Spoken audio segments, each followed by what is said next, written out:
So let's get going, everybody. Let's talk about what Agile is. I bet you've heard about Kanban and Scrum and iterations and flow, but let me talk in more general terms about what Agile is. In the organization, there are a lot of ideas, and a responsible person funnels all of those ideas into a ranked backlog for a cross-functional team. You'll notice I have 6 people in this cross-functional team. I'll talk some more about that in a minute. The team works on the ranked backlog in order and produces shippable product on a regular basis. At some point, the team does a demo and a retrospective. Now, it's possible if you're working in flow that you might actually do a demo every single day because you have a one-day story, and maybe even more often than every single day. And you might do a retrospective on a certain cadence. If you're using iteration-based Agile, such as Scrum, you might do this once every 2 weeks. In any case, after the retrospective and when the ranked backlog is done, for whatever done means for this team, the team goes back and gets more information. So more items on the ranked backlog.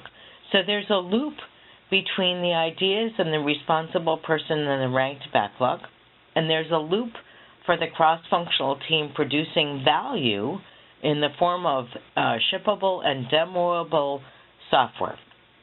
If you're not, excuse me, I appear to have the spring allergies. If you're not doing software, you might have demoable product. But I suspect that almost all of you are doing software. So that's what I mean by Agile.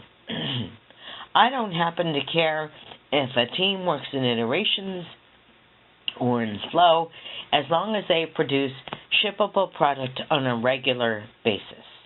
And then they reflect at certain intervals. Okay, so now we're all on the same page with Agile. So let me talk about what the cross-functional team is. You'll notice I said it contains all of the required roles. And you might not actually need all the people if you have all the capabilities. So, for example, some of you have teams where you have a business analyst every so often. But if there are other people on the team who can play the role of the business analyst, do you need a business analyst on your team? If you're not producing user documentation, do you need a writer on your team? I don't know, and it's all about the roles and capabilities and skills that you need, not what other people say that you need. Now, I happen to like really small teams of about 4 to 6 people, maybe 7. And the reason I like that as a sweet spot for the number of people on the teams is because I find that allows for more collegial discussions where I shouldn't say this. I was going to say we tend not to have strong opinions, but that's just totally wrong. We always have strong opinions in teams. But when you have a smaller team, I find that it's easier for me to be able to have a one-on-one conversation and be able to discuss what's really going on for that other person who has a strong feeling about something. I guess I should say we all have very strong feelings about almost everything to do with our products. So I want to be able to have a conversation with people and understand where are they coming from, what do I need to do to understand where they are coming from, what do I need to do to help them understand where I am, all that stuff. Now, you'll notice that I said in the third bullet that the team delivers value every day or so. I really like small stories. I don't like technical stories. I don't like infrastructure stories. Those are not value. Those are using the old ideas of waterfall in an agile way. I don't buy it. I don't find that it's useful. That means that the product owner really needs to figure out how do we create small stories of value. So let me talk about another team that helps create small stories of value. So you can see on the left side of this image, there's the product development team. That's the cross-functional team. Those are the people that we normally think about in our Agile team. We have developers and we have testers. We might have that BA if you need one. We might have a writer if you need one. We might have a DBA. We might have any number of other people. Those are the skills and capabilities and roles that I referred to in the last slide. Now notice that there's a team in the middle here called the Product Owner Value Team. And that's the team who decides what to do and when for a product. So, and I said here for a project, but a project is one release of a product. So, you might have just a product owner on that team.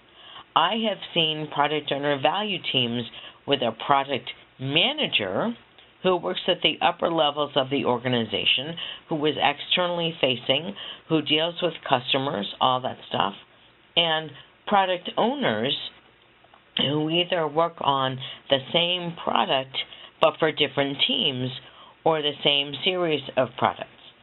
Those product owners are internally facing with the product development team. So I'm hoping that I have not yet confused you. So there's the product development team, the developers and testers and whomever else you need to create the product. There's the product owner value team who says, here's what we want in that ranked backlog and when, and the product owner works directly with the product development team to facilitate the team's understanding of the stories and the requirements. And then there's the project portfolio team, which decides which project is number one. So the project portfolio team says, yes, we want this project, and we want it now because this will give us value across the organization. The product owner value team says, we want the sequence of requirements at this time in this order, and they hand off the sequence. Well, it's not really a handoff. They work with the product development team to help the product development team deliver what they're supposed to do. So I find that when I think about Agile in this way with the teams, with the product development teams and the product owner value team, I have more clarity of thought. So let's talk about how that Agile team might work. So there are things called working agreements, which is often how we do things here. How do we treat meetings? How do we treat... Hi there, hope you enjoyed that last clip. My name is Michael Maludis, and if you'd like to watch the full 60 minutes of that last webcast, while also gaining complete unlimited access to our entire library of IT learning, simply visit our subscribe page at greatpro.org/subscribe. Unlimited annual access is $199 per year, but if you use the coupon code LEARN2EARN, you can drop that membership fee to just $149.